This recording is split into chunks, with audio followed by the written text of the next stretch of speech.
अस्सलाम वालेकुम। प्रोग्राम दो राय के साथ मैं हूं असद रहीम खान और मेरा साथ देंगे इफ्तिखार शिराजी साहब। बात करेंगे 11 सियासी जमातों के इत्तेहाद की, हिज़्ब इख्तिलाफ के इत्तेहाद की। पाकिस्तान डेमोक्रेटिक मूवमेंट जिसने गुजरांवाला, मर्दान, पेशावर, गिलगित बल्तिस्तान, कराची, पाकिस्तान के चारों कोनों में ना सिर्फ मुजाहरे किए, तकरीरें की, एहतजाज किए, लेकिन ये बात वाज़े की कि हुकूमत पूरी तौर पर नाकाम हो गई है और कि उसको घर जाना है।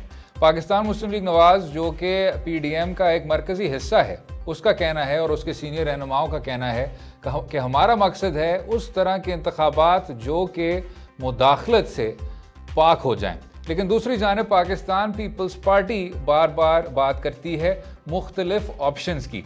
और अगर मौलाना फजलुर रहमान साहब का कहना था कि हुकूमत को घर जाना होगा और अपोजिशन पार्टी के जो अरकान हैं असम्बली में वो भी इस्तीफ़ा देने को तैयार हैं, अब जबकि सेनेट के इंतखाबात देखने को मिल रहे हैं और उसकी तैयारियां शुरू हो गई हैं, तो PDM का भी बयानिया इतना ज़्यादा नुमाया नहीं हो रहा पिछले एक हफ्ते में, या मुतहद बयानिया उस तरह नुमाया नहीं हो रहा जिस तरह के शायद होना चाहिए था।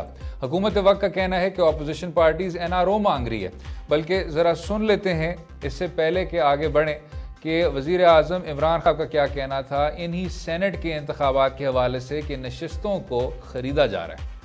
पॉलिटिशियंस को भी ये पता है, क्योंकि अभी से ही रेट्स लगनी शुरू हो गई हैं, ऑफर्स मिल रही हैं, हमें पता है, हमें ये भी पता है कि कितनी रेट लग रही है, लोगों के ज़मीर खरीदने के लिए कितने पैसे लग रहे हैं। अच्छा, हमारे साथ इसी पर हमें ज्वाइन कर रहे हैं पाकिस्तान मुस्लिम लीग नवाज़ के रहनुमा राना एहसान अफजल साहब। बहुत बहुत शुक्रिया एहसान साहब शो में शामिल होने का, हमें अपना कीमती वक्त देने का।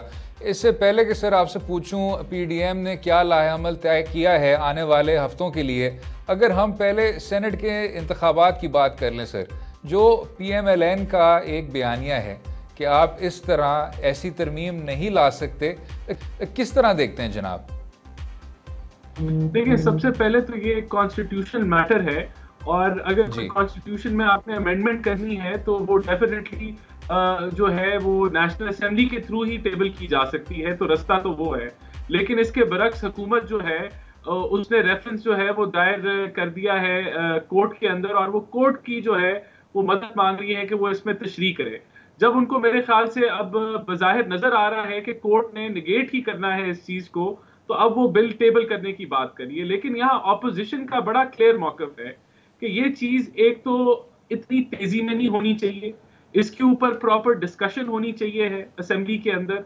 और ये यहाँ जो पीपल्स जो PTI है जो 2.5 साल से सोती रही इस मामले के ऊपर, उसको सिर्फ सेनेट से 1 माह पहले याद आ गया कि हम जो है वो बाय बैलेट जो है ये इसको सेनेट इलेक्शंस को हम ओपन बैलेट हम करना चाहते हैं जी। लेकिन राना साहब, इमरान खान साहब ये फरमाते हैं कि बुनियादी तौर पे जो 2 बड़ी सियासी जमातों पाकिस्तान पीपल्स पार्टी और पाकिस्तान मुस्लिम लीग नून ने एक मिसाक जमहूरियत किया था, गोया उसमें भी ये मरकज़ी नुक्ता था कि जब वो रिफॉर्म्स लेके आएंगे तो सेनेट के इलेक्शन इसी तरह शो ऑफ हैंड के ज़रिए कराए जाएंगे। तो अब आप इस बुनियाद पर मुखालफत कर रहे हैं कि सारे मसले को इनिशिएट PTI ने किया है, क्योंकि माजी में देखा जाए तो आप इस बात को ज़रूरी समझते हैं कि होना चाहिए, तो अब मुखालफत क्यों की जा रही है इस बात की? देखें, ये हम मुखालफत इस चीज़ की नहीं कर रहे, हम ये नहीं कह रहे कि ये कतन नहीं होना चाहिए। हम ये कह रहे हैं, जिस तरह आज या 1-2 दिन पहले फैफन ने भी कहा कि ये प्रॉपर कंसल्टेशन होनी चाहिए है और जल्दबाजी में किसी भी किस्म की अमेंडमेंट नहीं टेबल होनी चाहिए या उसके ऊपर कार्रवाई नहीं होनी चाहिए। ये प्रॉपर इसमें कंसल्टेशन होनी चाहिए। इसके अंदर और भी मामलात हैं जहां आप ओपन बैलेटिंग की बात करते हैं, तो ये भी किया जा सकता है कि जितना वोट लिया गया है टोटल पार्टीज का, उसके मुताबिक जो है वो सेनेट की सीट्स एलोकेट कर दी जाएं, या जितने जो हैं आपके MPs MNAs की नुमाइंदगी है उसके मुताबिक सेनेट की सीट्स एलोकेट कर ली जाएं।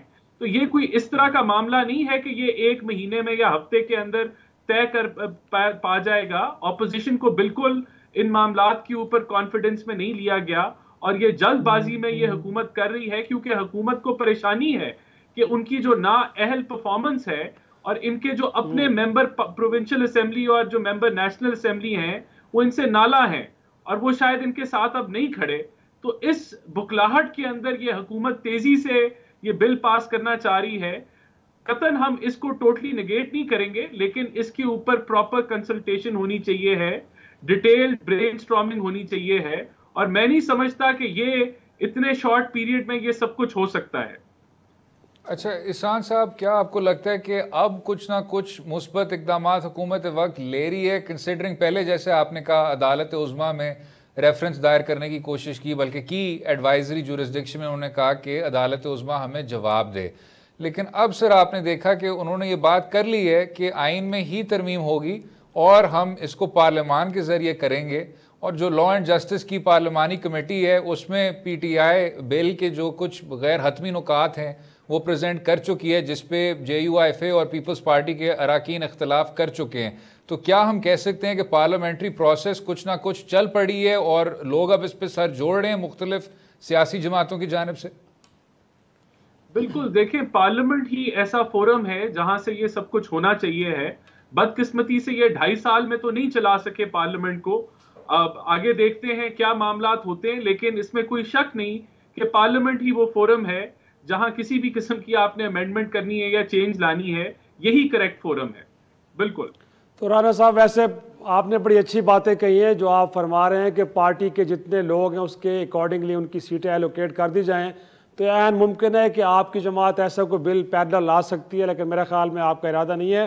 थोड़ा सा PDM की तरफ आ जाते हैं सर, ये फरमाइएगा कि लगता तो ये है कि पीपल्स पार्टी ने तो कहीं लगता है कि अपनी लाइन ले ली है। इससे पहले कि 31 जनवरी आता जो कि कल है, और उसके बाद फिर बैठक होती और कोई फैसले होते, उन्होंने तो अपना फैसला सुना दिया है कि सेनेट इलेक्शन में भी जा रहे हैं और उनका ख्याल ये है कि कुछ आइनी तरीका है तहरीक अदम एतमाद। अब आपको लगता है कि 31 जनवरी के बाद कोई बैठक होगी, अदरवाइज फैसला होगा, या आप पीपल्स पार्टी के फैसले के साथ जाएंगे कि तहरीक अदम एतमाद के लिए तैयारियां होगी? और आप खुद फरमा रहे हैं कि सेनेट इलेक्शन के अंदर भी PTI को खतरा यह है कि उनके लोग किसी और को वोट देंगे, तो सर मौका तो बड़ा अच्छा है, फिर पीपल्स पार्टी की बात माने। देखिए अभी सबसे पहले तो ये सारी क्यासराइयां हैं जो गवर्नमेंट कर रही है PDM को वीक शो करने के लिए। बेशक पीपल्स पार्टी ने अपनी राय दी है और PMLN ने भी अपनी लॉन्ग मार्च के बारे में राय दी है, लेकिन ये 10 जमातों का जो इत्तेहाद है इसमें हर जमात राय देने के लिए आजाद है।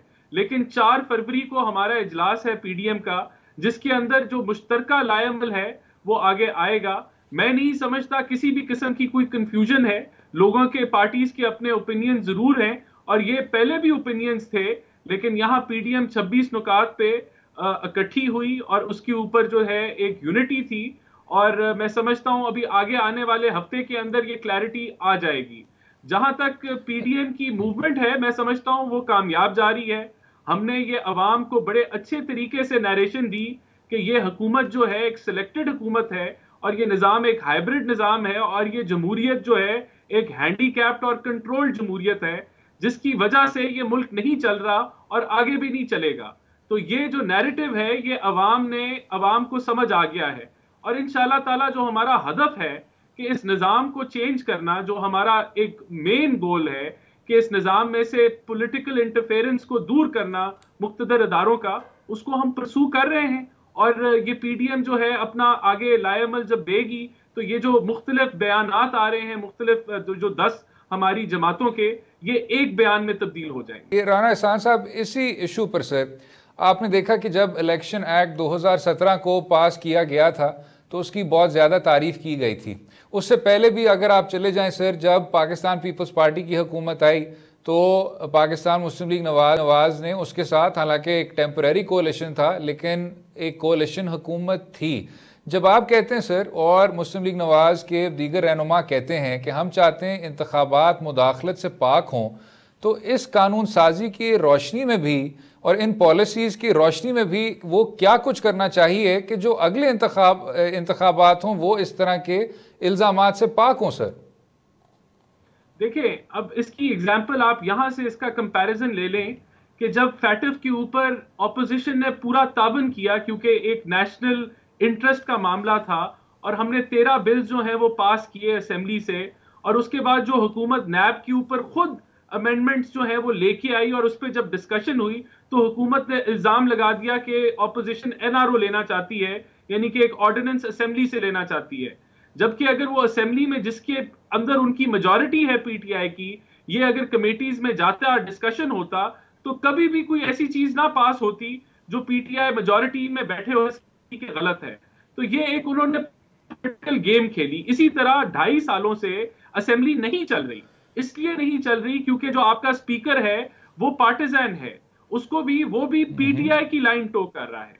बेशक जो आपने क्वेश्चन किया उसका हल असेंबली में ही है, उसका हल गवर्नमेंट और ऑपोजिशन के इकट्ठे चलने पे ऊपर ही है। अगर वो मिलके चलेंगी तो वो रिफॉर्म्स कर सकेंगी, लेकिन ये तो हुकूमत के पास ये प्रोगेटिव होता है कि वो ऑपोजिशन को साथ लेके चले। लेकिन मैं समझता हूं कि ये जो हमारे वजीर आजम है, ये इनमें कैपेबिलिटी ही नहीं है कि ये ऑपोजिशन को साथ लेके चले। उसकी वजह ये है कि वो 2013 या 11 से एक ही जो है नैरेटिव लेके चल रहे हैं कि ये चोर हैं, ये चोर हैं, ये चोर हैं। इससे आगे उनको ना कुछ नजर आता है ना कुछ दिखता है, जबकि किसी किस्म की अकाउंटेबिलिटी से भी कुछ नहीं निकल पाया। तो ये डिलेमा जो है ये पाकिस्तान फेस कर रहा है। ठीक है साहब साहब, if I am what you saying correctly, तो आप कह रहे हैं इलेक्शन एक्ट 2017 के बाद भी इसी पार्लियामान के जरिए हुकूमत के साथ बैठ कर लेजिस्लेशन करनी होगी, अपोजिशन पार्टीज़ को भी। इसी पर वक्फा लेंगे। राना एहसान साहब बहुत बहुत शुक्रिया पाकिस्तान मुस्लिम लीग नवाज़ के रहनुमा शो में शामिल होने के लिए और अपना कीमती वक्त देने के लिए। गुफ्तगू जारी रहेगी, स्टे विद अस।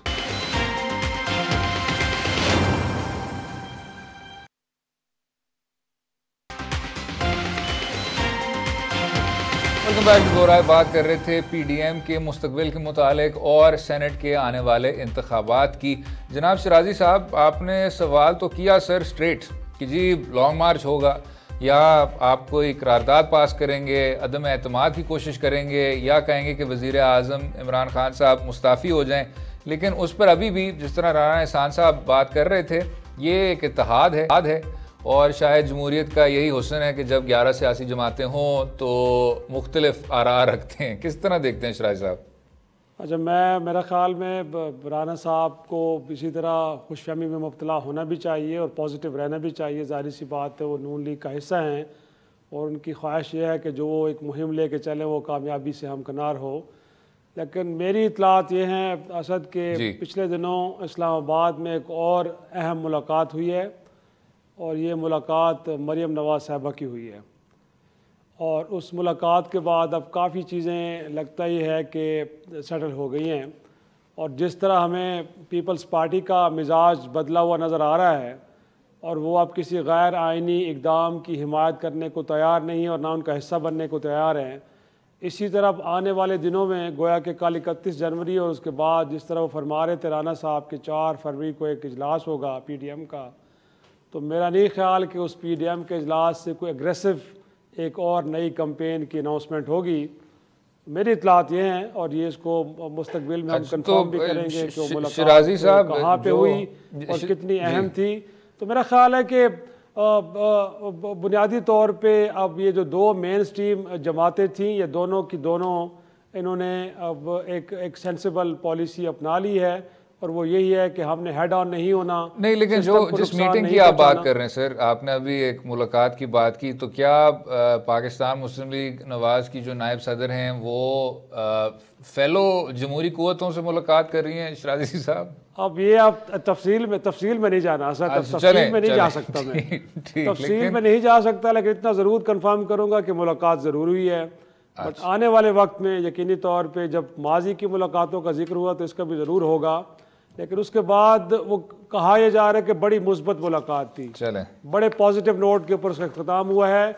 और मैं इसी बुनियाद पे ये कह रहा हूँ कि 4 फरवरी के इजलास के बाद को हमें इस तरह की अनाउंसमेंट देखने को नहीं मिलेगी कि जिसमें ये तासुर मिले कि कोई गवर्नमेंट के साथ अपोजिशन हेड ऑन होने जा रही है, मुल्क के अंदर कोई बहुत बड़े लेवल पे कोई बहुत बड़े मुजाहरे हो रहे हैं, कोई लॉकडाउन की बात हो रही है, कोई धरनों की बात हो रही है। ये चीज़ें सुनने को नहीं मिलेंगी। और इससे पहले आप देख चुके कि पीपल्स पार्टी ने तो वक्त से पहले अनाउंसमेंट कर दी है और उन्होंने बड़े वाज़े तौर पे कहा है कि वो किसी गैर जमहूरी, और गैर जमहूरी क्या होता है, जो माजी में आपने 2014 के धरने के बारे में बात यही जमातें कर रही थी कि कोई जत्था कोई ग्रोह अगर इस्लामाबाद में आके धरना दे दे और हुकूमत वक्त इस्तीफ़ा दे दे, ऐसा नहीं होना चाहिए। तो इशारा उसी तरफ था। तो चीज़ें उसी तरफ बढ़ रही हैं कि अब एक मोमेंटम ऑन रहेगा, गवर्नमेंट के ख़िलाफ़ थोड़ा बहुत एहतजाज होगा, लेकिन वो जो कहानी लग रही थी कि शायद एक बहुत जमे गफ़ीर इस्लामाबाद की तरफ मार्च करेगा और इस्लामाबाद को लॉक कर दिया जाएगा और उसके बाद हुकूमत के लिए बड़ी प्रॉब्लम्स पैदा हो जाएंगी, वो ऐसा कुछ नहीं होने जा रहा। और बाकी जो बातें असद हो रही हैं, बुनियादी तौर पे गवर्नमेंट भी ब्लेम कर रही है अपोजिशन को, क्या NRO मांग रहे हैं। इधर से भी बात ये हो रही है कि मुदाखलत से पाक इलेक्शन होने चाहिए, लेकिन जो फोरम है उस फोरम के ऊपर हमने तो इन राइटिंग में कुछ भी नहीं देखा कि अपोजिशन को ऐसी तजावीज़ लेके आई हो, कोई ऐसी मशवरे, कोई ऐसे ड्राफ्ट लेके आई हो जिसके नतीजे में हम कहें कि इलेक्शन के सिस्टम को इतना कोई उसके अंदर रिफॉर्म्स ला रहे हैं कि जिसके बाद जो वो क्लेम कर रहे हैं या जिस बात का वो रोना रो रहे हैं, बुनियादी तौर पर उसको एड्रेस करने के लिए कोई प्रोडक्टिव काम भी हुआ है। तो मुझे तो नज़र नहीं आ रहा, अगर आपको आए तो ज़रूर बताइए नाजरीन को। नहीं जनाब, असल में इलेक्शन एक्ट 2017 वो एक काफ़ी तारीखी कानून था। तमाम जो आपके इंतखाबी कवानीन थे उनको कंसोलिडेट कर दिया था और कुछ अहम शिक्कों को भी तब्दील किया था, लेकिन उस कानून के होते हुए 2018 के इंतखाबात पर फिर भी संजीदा इल्ज़ामात लग गए, जो कि 2013 पर लगे थे, 2002 पर लगे थे, 1990 पर लगे थे। हम चलते जाएं शराजी साहब तो इस तादाद में भी इजाफा होता जाएगा। लेकिन जो सवाल है सर, आपने अभी बात की पाकिस्तान मुस्लिम लीग नवाज़ और पीपल्स पार्टी की, हम इस शो पर अक्सर बात कर चुके हैं। एक और जो सेंट्रल किरदार था वो JUIFA के मौलाना फजलुर रहमान साहब का था, और ये शायद उनकी सियासी बसीरत है कि इतनी कम नशिस्तें होते हुए वो PDM को आखिरकार लीड ही कर रहे थे, उसका टोन भी सेट कर रहे थे। लेकिन अब शराजी साहब वो बात यही कर रहे हैं कि हमारी किसी इस्टेब्लिशमेंट से जंग नहीं है और हम तो चाहेंगे कि सेनेट के इंतखाबात में तमाम सियासी कुव्वतें शिरकत करें। किस तरह देखते हैं सर, मुख्तसरन फिर वक्फा लेते हैं। तो मेरा ख्याल है कि अब मिजाज बदले हुए आपको नज़र आएंगे, और ये मेरा ख्याल में वही राब्तों का वही जो थोड़ी बहुत चीज़ें एड्रेस करने की कोशिश हुई है, उसी का नतीजा है कि अब चीज़ें उस तरफ जा रही जहाँ जानी चाहिए। और मौलाना साहब को भी इस बात की समझ आ गई है कि दो बड़ी जमातें जो उनके साथ पीछे खड़ी थी, बट वो उनकी डिक्टेशन लेने के लिए हरगिज़ तैयार नहीं है, बल्कि वो अपने माइंड को अप्लाई करते हुए कुछ फ़ैसले कर रही हैं। और मौलाना साहब के पास भी अब ऑप्शन कोई नहीं है सिवाय ये कि उन जो जमातों ने डिसाइड किया है उसके साथ खड़े हों।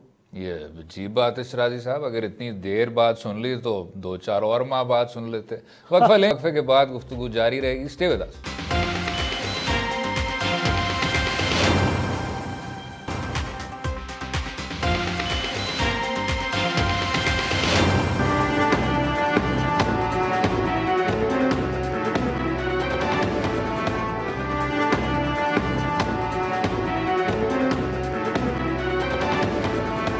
Welcome back to Do Rai. बात करेंगे पाकिस्तान तहरीक इंसाफ के मंशूर का हिस्सा अक्सर ये रहा है कि तमाम माफियाज के ख़िलाफ़ जदोजहद करेंगे, और इसी सिलसिले में लाहौर में काफ़ी ज़्यादा डेमोलिशंस देखने को मिली, बुलडोज़र्स को फेरा गया। और दूसरी जानिब पाकिस्तान मुस्लिम लीग नवाज़ ने उसी खोकर पैलेस के रेजिडेंट्स के साथ एक इजहार यकजहती की। मरियम नवाज़ साहिबा का कहना था कि जहाँ बनी गाला की रेगुलराइजेशन हो रही है तो इस तरह का जुल्म क्यों किया जा रहा है, जबकि हुकूमत वक्त का कहना था कि लैंड माफिया के खिलाफ जदोजहद जारी रहेगी।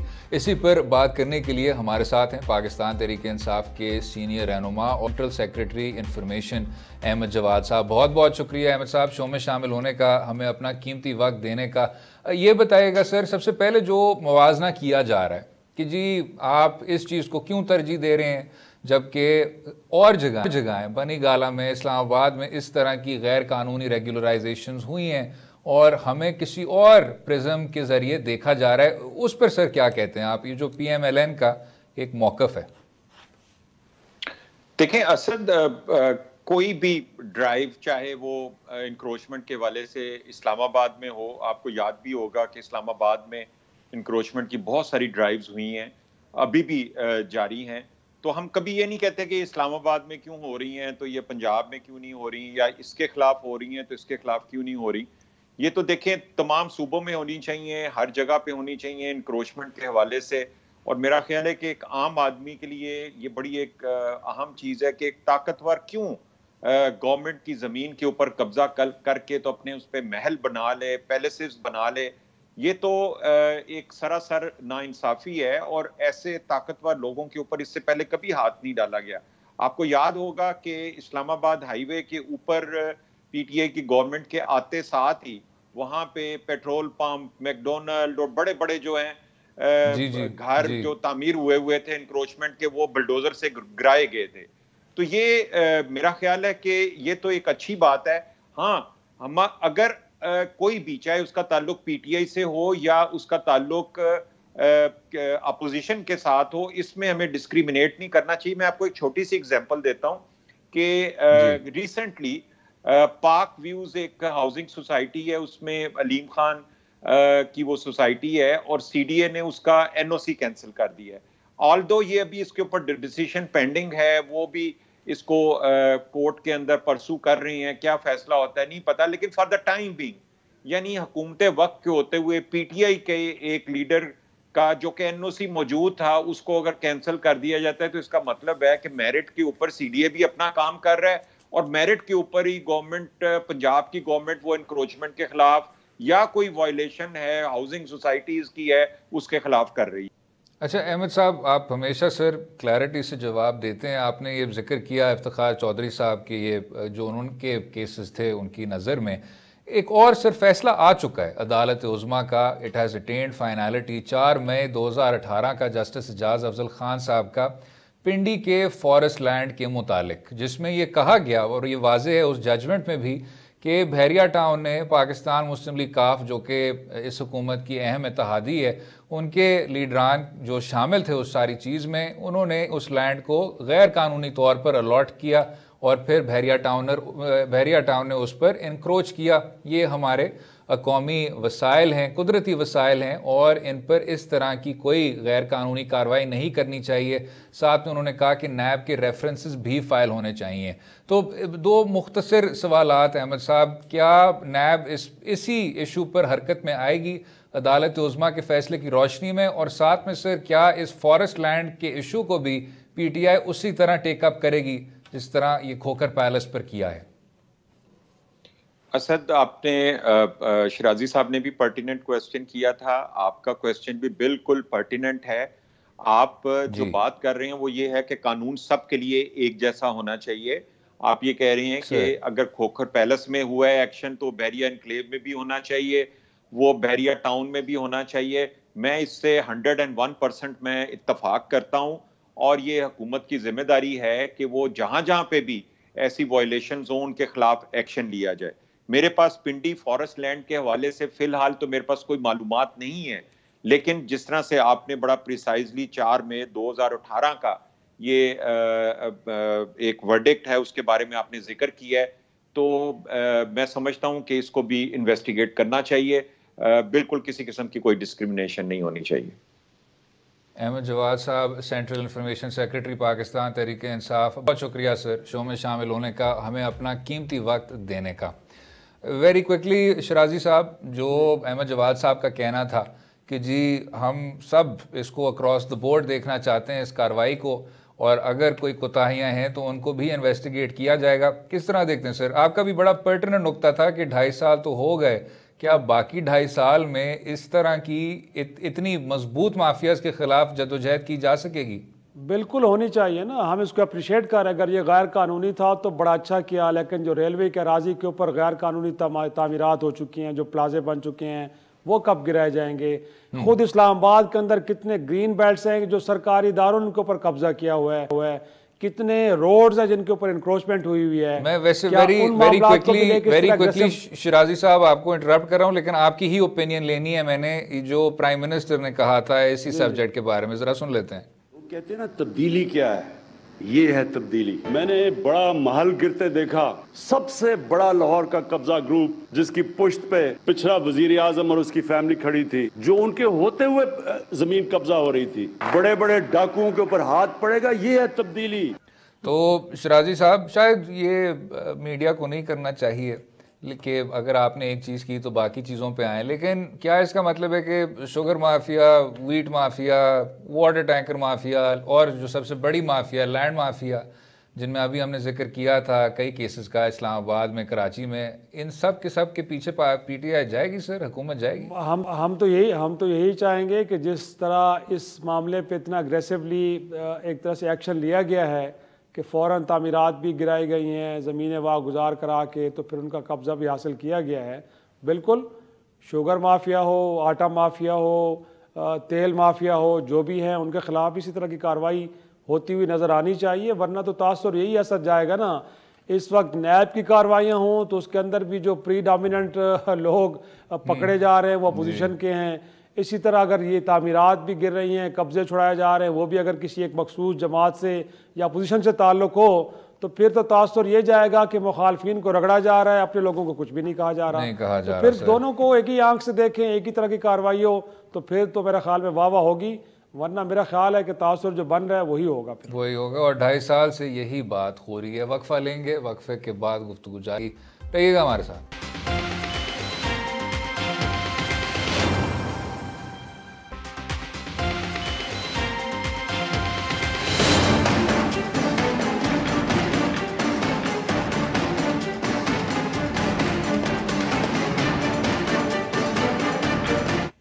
वेलकम बैक टू दो राय। क्योंकि बात की जा रही थी कि हर जगह एलीट कैप्चर है और हर जगह कुछ ना कुछ मुक़्तदर क़ुव्वतों ने अहम अदारों पर ख़ुद ही किसी तरह से उन पर ना सिर्फ वो मुअस्सर हुए हुए हैं, लेकिन आम आदमी की जो ज़िंदगी है वो ज़्यादा से ज़्यादा उसमें मुतासर हो रही है।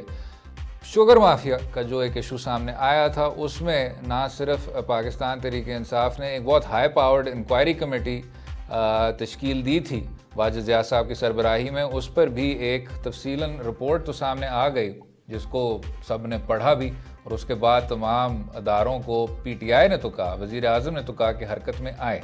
लेकिन अब एक बार फिर इशू देखने को मिल रहा है शुगर सेक्टर के हवाले से, चाहे वो खैबर पख्तूनख्वा की शुगर मिल्स से ताल्लुक़ रखती हैं कि बंद हैं, या सिंध में जो बार बार शुगर इंटरेस्ट कह रहे हैं कि पंजाब और सिंध के बीच जो चीनी की कीमत है उसमें जो फ़र्क है वो बढ़ता जा रहा है। शराजी साहब किस तरह देखते हैं सर, इतना ज़्यादा अगर काम इस पर हुआ है, हुकूमत वक्त के जो नुमाइंदे हैं उन्होंने इतनी बार कहा कि हम इन तमाम क़ुव्वतों के पीछे जाएंगे, उस सब के नतीजे में अगर एक और चीनी का बहरान दस्तक दे रहा है तो क्या ये हुकूमत की नाकामी नहीं है सर?